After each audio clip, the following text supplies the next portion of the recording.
I'm a little different than most of the people in my field when it comes to musicians. I take pride in, you know, the STEM work that I do with the kids that I work with in my community, getting kids, you know, up to speed and inspire them to take an interest in science, technology, engineering, and mathematics, even if it's what I do in my personal life, right? In my personal life, I'm learning to code.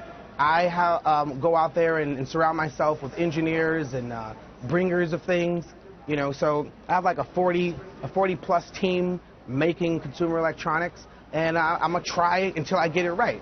And in 2006, I believe I told Jimmy our industry is in a tough situation. Our content is selling other people's hardware. We need to make hardware.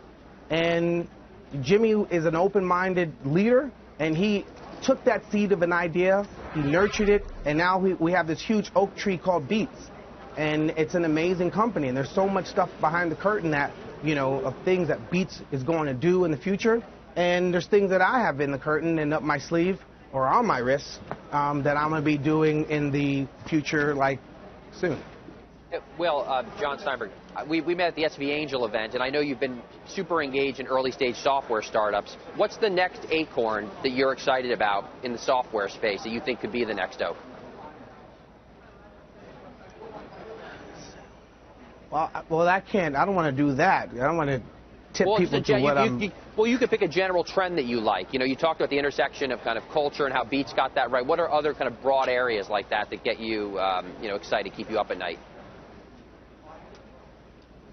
There's a lot of things that keep me up at night, and one of those things is this fusion of, you know, tech, coders, composers, and really having this cross-disciplinary creative environment and how we, you know, put things into market that you don't know if it's tech, you don't know if it's culture, it's just things you want, right? So if you think of like Nokia was an amazing company. What happened? Right? Sony was not only Sony's movies, music, it's hardware, but what's going on there? So there's this huge gap when it comes to the big giants that Beats figured out how to fill. Right? Beats filled that gap that big tech giants couldn't seem to understand, and that's how to fuse tech and culture in a way where you can't distinguish them from each other, right? And Apple is one of those companies too, right? I make my music on Apple products.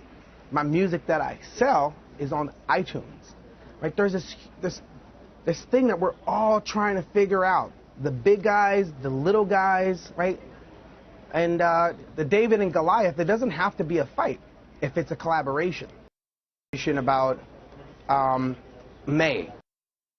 2 months ago, Jimmy and I had a conversation about May, right? Jimmy left it very vague. He was like, what are you doing in May? Make yourself available. And he didn't really tell me anything specific on what was going to happen. He just said, be available in May. And that was pretty much it. So Jimmy's the kind of guy that when he tells you, you know, gives you clues or hints toward things, you want to, you know, follow that lead, right? I asked time and time after time, you know, what is it that you want me to stay available for? He said, I can't tell you, but it's going to change your life. And that's all I needed to know. And because every step of the way, Jimmy has been that guy for me in my career, and vice versa, you know. Well, I know that until recently you were Director of Creative Innovation at Intel. Now tech companies are trying not just to look to artists like yourself as sponsors, but to bring you on as executives. They tend to bring you in, though, when they've got some kind of a problem already. I mean, Alicia Keys at BlackBerry, Lady Gaga at Polaroid, now Dre and Jimmy at iTunes when it's having a few issues. What advice do you have for artists who companies might be trying to bring in to help them succeed in executive roles when the companies do that?